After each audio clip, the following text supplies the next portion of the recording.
વિશે કંઈક કહેવાનો મોકો મળ્યો છે, તેનો મને ખૂબ જ આનંદ છે. મિત્રો, આપણે સૌ જાણીએ છીએ કે દીકરીઓ આપણા સમાજનું ઘરેણું છે. દીકરીઓ ઘર સૂનું લાગે અને સમાજ પણ અધૂરો છે. પહેલાના સમયમાં લોકો દીકરીઓને બહુ સમજતા હતા, પરંતુ આજે સમય બદલાયો છે.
આપણે રોજ સમયસર સ્કૂલે આવીશું.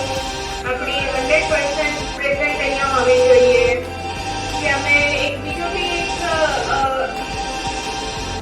કહેવાય સૂચના આપતા હોઈએ છીએ કે આપણે પ્લાસ્ટિકનો ઉપયોગ ઓછો કરવાનો છે.